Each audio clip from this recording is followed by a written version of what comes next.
Ini adalah episode ketiga. Pada 2 episode sebelumnya, kita sudah menjawab 3 dari 10 argumen yang selama ini membuat kita yakin bahwa bumi berbentuk bola. Pada episode ini, kita akan membahas topik nomor 4 dan 5, yaitu soal teori bumi mengelilingi matahari dan gravitasi Newton yang merupakan landasan dari seluruh dogma sains modern. Kita mulai dengan topik keempat, tentang persepsi bahwa Galileo membuktikan teori heliosentrik atau bumi mengelilingi matahari. Manusia sudah ribuan tahun mengamati alam semesta. Apa yang mereka lihat adalah sama dengan apa yang kita lihat saat ini jika otak kita tidak dijejali dengan berbagai propaganda sebelumnya. Jangan sekali-sekali meremehkan para astronom kuno, karena merekalah kapal laut bisa menyeberangi benua tanpa kompas hanya dengan melihat formasi bintang. Zodiak yang Anda pakai sekarang merupakan hasil pengamatan mereka. Mereka mampu menghitung gerhana secara akurat. Jika Anda melihat situs resmi NASA, perhitungan astronom kuno masih digunakan sampai sekarang. Mereka mampu menghitung pergerakan bintang selama 25.000 tahun yang disebut sebagai The Great Platonic Year. NASA pun masih menggunakannya sampai sekarang. Jika kita melihat langit, kondisinya persis seperti di planetarium, bahwa kita dan bumi ini diam. Bintang-bintang berputar mengelilingi kita pada langit yang berbentuk kubah. Semua bintang berputar, kecuali satu yang posisinya tak pernah berubah, yakni bintang utara atau North Star. Para astronom kuno memandang bahwa bintang utara terletak pada titik puncak yang merupakan poros kubah. Itu sebabnya bintang utara posisinya tetap, dan bintang-bintang lain posisinya berputar.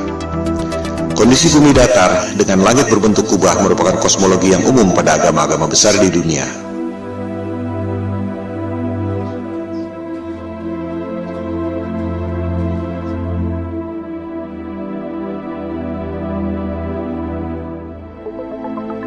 Yang tak banyak diketahui orang adalah peta standar dunia sebelum berdirinya NASA tahun 1958 adalah peta bumi datar.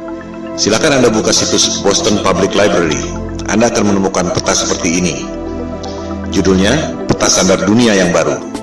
Ciri-ciri peta bumi datar ialah pusat lingkaran adalah kutub utara. Oleh sebab itulah jarum kompas selalu menunjuk arah utara, yaitu ke pusat lingkaran bumi. Posisinya persis di bawah bintang utara tempat semua bintang berputar, seperti yang telah dijelaskan tadi. Pulau-pulau dan benua-benua tersebar mengelilingi pusat lingkaran, yakni kutub utara. Sehingga, jika kita terbang dari barat ke timur, akan kembali ke tempat semula di barat, sesuai arah jarum kompas yang selalu menunjuk arah utara, yakni pusat lingkaran bumi. Bagian terluar adalah Antartika, tembok es yang mengelilingi bumi. Jika peta itu di zoom, tulisannya adalah lingkaran Antartika. Tak ada kutub selatan pada peta bumi datar. Antartika bukan benua, melainkan tembok es yang mengelilingi bumi. Boston Public Library itu masih menyimpan arsip peta-peta bumi datar yang merupakan peta standar dunia sebelum NASA didirikan tahun 1958. Antartika bukan benua. Jika di zoom, tulisannya Impassable Ice atau tembok es yang tak dapat dilewati. Kita akan membahas soal tembok es Antartika ini pada episode berikutnya. Juga akan dibahas bagaimana USGS, United States of Geological Survey, lembaga paling kredibel di bidang geologi dan ilmu bumi, membuat peta bumi bola berdasarkan peta bumi datar. Anda bisa cek sendiri di situs USGS. Pembuatan peta bumi datar menjadi bumi bola disebut azimuthal equidistant dengan menggunakan rumus matematika yang dibuat oleh Al-Biruni, cendekiawan Muslim 1000 tahun lalu. USGS menerangkan bahwa peta bumi datar merupakan dasar yang akurat untuk membuat peta atlas nasional Amerika Serikat untuk mengukur jarak penerbangan dan menentukan arah antena. Bahkan, disebut pula bahwa peta bumi datar merupakan dasar pembuatan logo PBB tahun 1945. Inilah realitas peta dunia sebelum dibentuknya NASA tahun 1958. Silakan Anda perhatikan logo PBB. Kutub utara adanya di tengah lingkaran. Benua-benua mengelilingi pusat lingkaran. Tak ada kutub selatan alias Antartika di logo PBB. Yang ada ialah tembok es yang mengelilingi bumi datar. Anda pun bisa cek sendiri video resmi yang diterbitkan oleh Gedung Putih Amerika Serikat.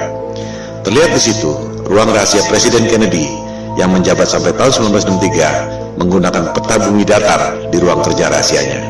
Kita akan membahas hal ini pada episode 4 setelah episode 3 ini. Kembali pada kosmologi bumi datar. Teori bumi pusat alam semesta ini disebut geosentrik, menjadi bagian dari sains sejak dipaparkan oleh ilmuwan Yunani kuno Ptolemy Ia menghitung dengan rumus matematika secara cermat tentang pergerakan benda-benda langit mengelilingi bumi. Perhitungan Ptolemei sangat akurat, sampai sekarang masih sering dibuatkan model komputernya. Hasil pergerakan planet-planet mengelilingi bumi menghasilkan pola yang disebut geometri suci atau sacred geometry, the golden ratio. Ketika itu, manusia menempatkan scientia atau pengetahuan di bawah sapientia, divine wisdom. Demikian halnya dengan penerus Ptolemei, yakni cendekiawan Muslim Ibnu Sina. Ia mengemukakan tesis tentang langit ketujuh dan seterusnya sebagai lapisan kubah celestial atau kubah bumi itu. Dari pola pergerakan benda-benda langit seperti itu, kita tentu berpikir bahwa pasti ada kecerdasan ilahiyah, Tuhan yang Maha Kuasa, yang membuat ini semua. Bahwa ruh dan kecerdasan kita berasal dari atas, yaitu kecerdasan transendental. Hal itu yang tak diinginkan oleh sains modern yang mempropagandakan bahwa alam semesta terjadi secara acak atau random. Kecelakaan kosmik dalam galaksi mati yang tak bertuhan, di mana kecerdasan Anda berasal dari bawah, yaitu evolusi dari submolekul. Teori bumi mengelilingi matahari juga sudah ada sejak 2500 tahun lalu. Teori ini dikemukakan oleh penyembah dewa matahari, Martianus Capella. Sains barat menganggap teori bumi mengelilingi matahari dikemukakan oleh Copernicus, dilanjutkan oleh Galileo. Padahal Copernicus dalam bukunya mengatakan bahwa ia sangat dipengaruhi oleh Martianus Capella, tokoh pagan alias musyrik penyembah dewa matahari yang hidup 2000 tahun sebelumnya. Kebanyakan orang berpikir bahwa Galileo membuktikan teori bumi mengelilingi matahari, seolah Galileo dihukum oleh otoritas agama karena mengatakan kebenaran, bahwa agama adalah korup, saintis adalah pahlawan. Padahal yang terjadi justru sebaliknya. Silakan Anda cek buku The Genesis of Science yang sudah dirangkum pada Wikipedia. Otoritas agama memberi kesempatan pada Galileo untuk membuktikan teorinya. Justru Galileo yang gagal membuktikannya. Pembuktian saintifik yang gagal dilakukan oleh Galileo ini disebut stellar parallax, yang masih dilakukan orang sampai sekarang. Sederhananya seperti ini. Jika Anda berdiri di posisi A, melihat pucuk pohon C, akan terlihat bahwa pucuk pohon C itu seolah berada di depan tebing X. Jika Anda berdiri di posisi B, melihat pucuk pohon yang sama, akan terlihat bahwa pucuk pohon C itu seolah berada di depan tebing Y. Padahal sebenarnya pohon dan tebingnya tidak berubah. Yang berubah adalah posisi dan sudut pandang Anda. Analogi sederhana itu diterapkan pada sudut pandang kita lewat teleskop jika betul bumi berputar mengelilingi matahari dalam 12 bulan. Ketika bumi berada di posisi A, katakan pada bulan Januari, kita melalui teleskop akan melihat bintang C, posisinya ada di depan rasi bintang X. Setengah tahun kemudian, misalnya pada bulan Juli, kita melalui teleskop akan melihat bintang C, posisinya ada di depan rasi bintang Y. Sederhana bukan? Pengujian stellar parallax ini yang dilakukan oleh Galileo dengan menggunakan teleskop. Hasilnya gagal. Rasi bintang tidak berubah. Artinya, buminya diam, tidak berputar mengelilingi matahari. Hal ini yang tidak diajarkan di sekolah.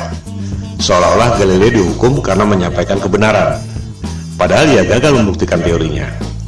Galileo marah dan menyerang Paus Urban VIII lewat buku Dialogue Concerning the Two Chief World Systems. Jadi, sebenarnya ia dihukum karena pemberontakan politik, bukan karena sains.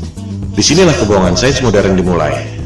Teori bumi mengelilingi matahari diajarkan di sekolah-sekolah Eropa sejak abad ke-16, meski sebenarnya belum terbukti. Bahkan ketika itu belum ada teori gravitasi. Ini merupakan konsekuensi politik Eropa abad pencerahan yang ingin lepas dari otoritas agama. Percobaan stellar parallax ini terus dilakukan sampai berabad-abad kemudian.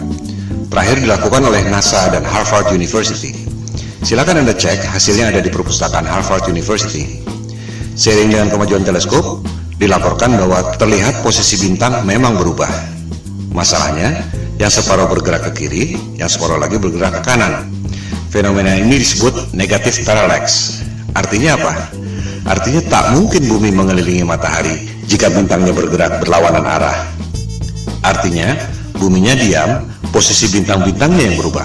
Separuh ke kiri, separuh ke kanan. Ini hanya mungkin terjadi jika kubah celestialnya, alias langitnya, ada berlapis, seperti yang dikemukakan oleh Ibnu Sina tadi. Kesimpulannya, persepsi bahwa Galileo membuktikan teori bumi mengelilingi matahari adalah salah besar.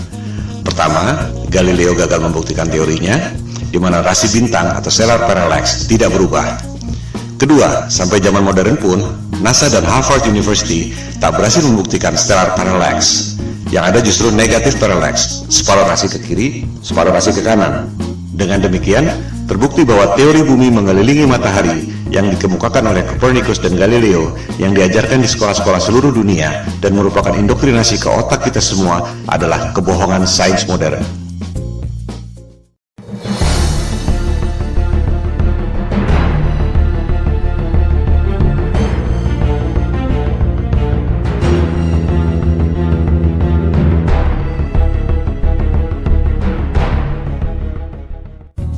Teori gravitasi adalah fondasi utama yang merasionalkan teori bumi bola mengelilingi matahari.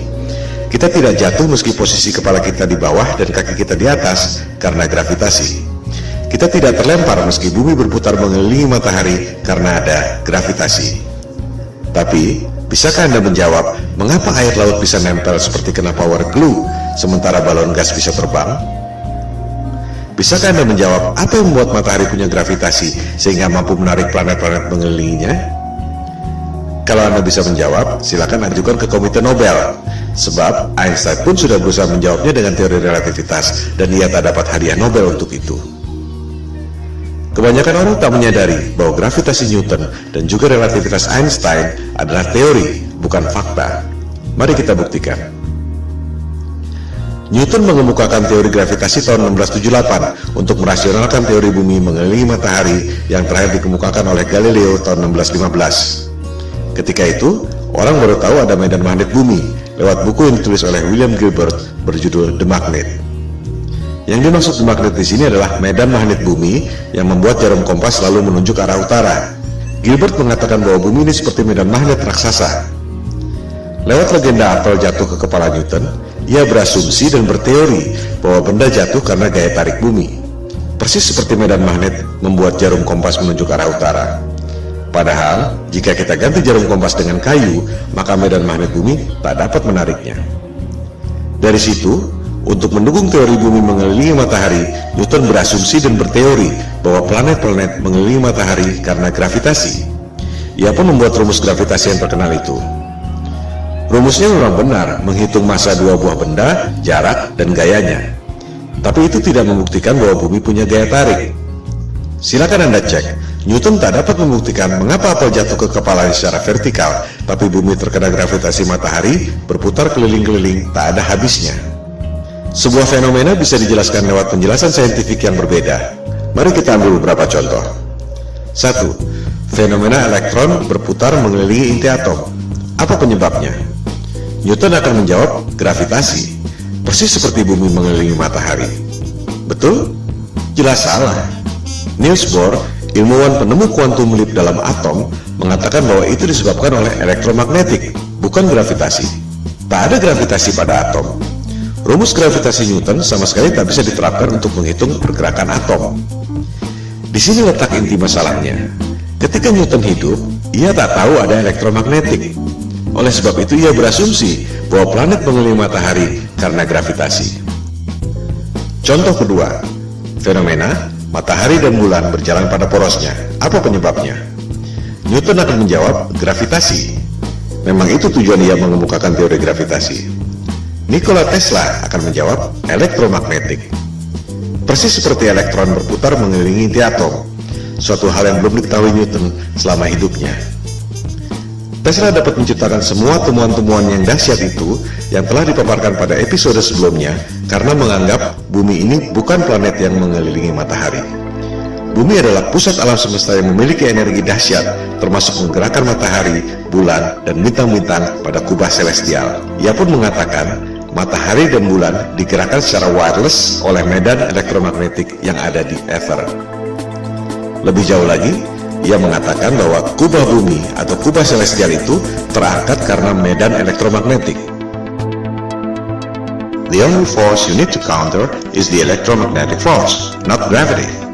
Kata-katanya adalah the only force. Bahasa terangnya, gravitasi adalah ilusi. Tesla pun mengatakan bahwa bintang-bintang menempel pada kubah celestial atau the firmament, bahasa Alkitab Taurat, terjemahan King James. Contoh kasus ketiga, fenomena besi tenggelam dan gabus terapung di air. Apa penyebabnya? Newton akan menjawab gravitasi. Besi tenggelam karena ditarik oleh gaya tarik bumi. Archimedes akan menjawab berat jenis. Besi tenggelam karena berat jenisnya lebih besar dari berat jenis mediumnya, yaitu air. Gabus terapung karena berat jenisnya lebih kecil dari berat jenis mediumnya, yaitu air. Kita lihat, sebuah fenomena bisa dijelaskan dengan paradigma sains yang berbeda.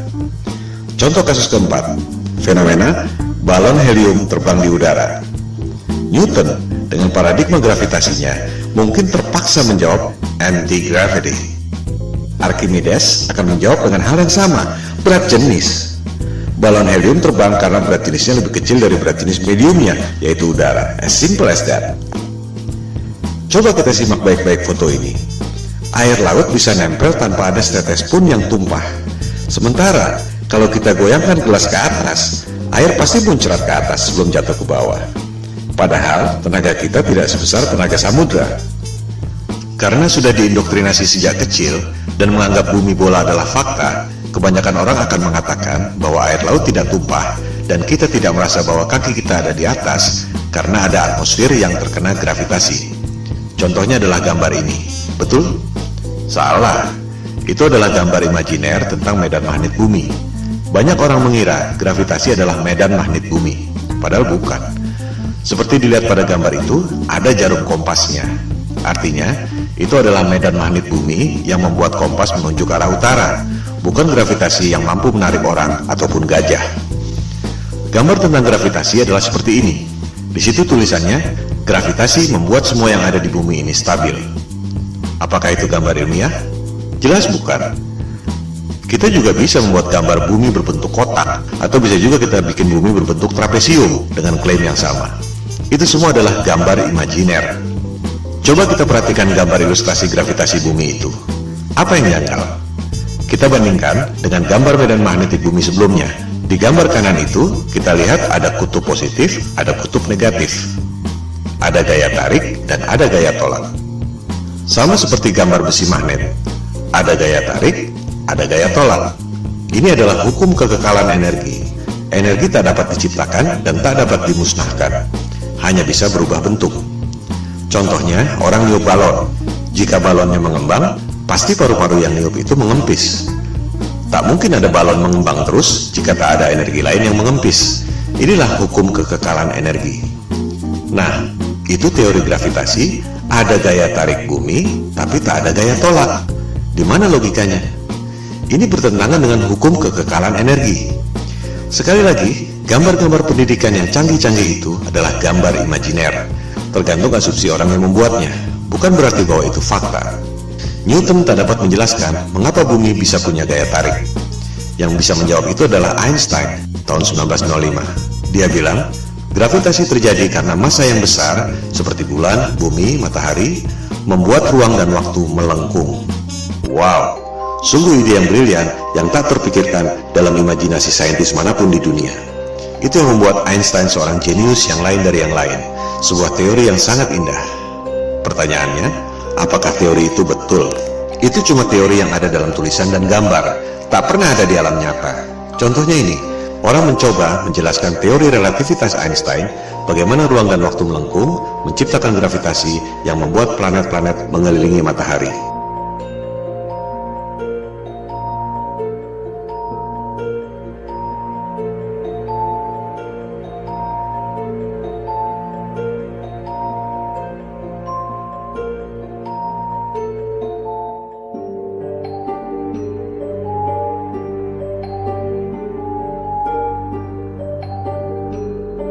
Kita lihat, tetap saja bola-bola yang kecil itu jatuh kan? Tak mungkin ada benda berputar-putar terus selama ribuan tahun. Ini semua adalah teori ilusi, dan orang sedunia terpesona dengan pertunjukan sulap itu. I hate to say this, but there's no such thing as the force of gravity. What? I wish I didn't know that. Sorry, say that again, Marcus. There's no such thing as the force of gravity. Well, explain that. I can explain it with some maggots. That's why it took Einstein to realise, it took a genius to realise that there is no force, but all that's happening is the Earth is moving in a straight line, but of course a straight line, or the shortest distance between 2 points, in a kind of curved thing like this, is a circle. It's a circle. Sort of like using psychedelic drugs, say. Yeah. Gravitasi adalah ilusi, yang nyata adalah elektromagnetik dan berat jenis. Mari kita buktikan.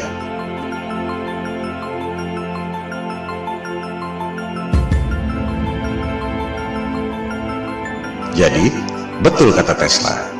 Satu-satunya gaya yang harus kita hadapi adalah elektromagnetik, bukan gravitasi. Elektromagnetik bisa kita buktikan lewat benda-benda nyata, bukan cuma gambar-gambar konsep imajiner seperti gravitasi. Huge alternating electric current.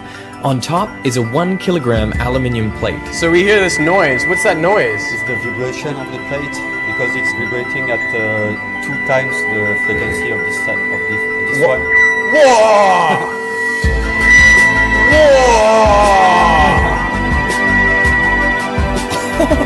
How does it do that? To find out, I've come to the place where it all started, the Royal Institution in London. Ini semua bermula dari abad pencerahan Eropa, di mana kelompok Freemason atau penyembah iblis yang kebanyakan adalah para intelektual, raja-raja, bangsawan, dan aristokrat ingin menggantikan peran agama dan ketuhanan untuk menguasai umat manusia di dunia. Mereka tidak melakukannya dengan tentara seperti Genghis Khan atau Alexander yang Agung. Kaum Freemason melakukannya lewat intelektual, propaganda, dan mind control. Bermula dari teori bumi mengelilingi matahari. Supaya kelihatan masuk akal, dibuatlah teori gravitasi. Padahal benda jatuh ke bumi karena berat jenis, dan benda bisa berputar-putar dalam orbit karena elektromagnetik. Untuk membuktikan bahwa gravitasi itu nyata, Einstein membuat teori relativitas. Ruang dan waktu melengkung dan membuat gravitasi. Padahal, kalau konsep itu dibuktikan lewat benda, terbukti bahwa benda-benda yang kecil-kecil itu pasti jatuh juga ke benda yang besar. Supaya kelihatan rasional, dibuatlah asumsi baru. Ada kekuatan maha dahsyat yang membuat benda itu berputar-putar, yaitu Big Bang. Apakah Big Bang itu fakta? Jelas bukan. Itu adalah teori. Bahkan di kalangan mereka sendiri pun, Einstein misalnya, tak percaya dengan Big Bang. Ia berpikir bahwa alam semesta ini steady state, tak ada awal, tak ada akhir. Big Bang dan gravitasi adalah Tuhan palsu sains modern. Semua pertanyaan yang tak terjawab dilemparkan pada dua hal itu. Media-media dan dunia pendidikan mempropagandakan teori Big Bang seolah fakta, lengkap dengan gambar-gambar canggih yang sebenarnya cuma imajiner. Berikut usia alam semesta 14 miliar tahun yang sebenarnya cuma perhitungan matematika berdasarkan asumsi. Oleh sebab itulah Tesla mengatakan, para saintis ini hanya menghitung matematika dari rumus ke rumus, dan akhirnya menciptakan struktur yang tak ada hubungannya dengan realitas. Model alam semesta berdasarkan asumsi matematika itu, jika asumsi dasarnya salah, maka semuanya runtuh. Gravitasi adalah ilusi, yang nyata ialah elektromagnetik dan berat jenis. Oleh sebab itulah, Goethe, intelektual terkenal dari Jerman, mengatakan bahwa gravitasi Newton itu adalah mistisisme sains. Newton menipu diri sendiri. Saya mengutuknya. Itu adalah kosmologi orang gila, kata Goethe. Dengan demikian, kita tutup argumen kelima yang membuat kita sebelumnya yakin bahwa bumi ini berbentuk bola. Gravitasi Newton adalah teori, ilusi, konsep imajiner berupa gambar-gambar yang tak pernah bisa dibuktikan lewat benda. Gravitasi dan juga Big Bang adalah Tuhan palsu yang merupakan pondasi utama kebohongan sains modern.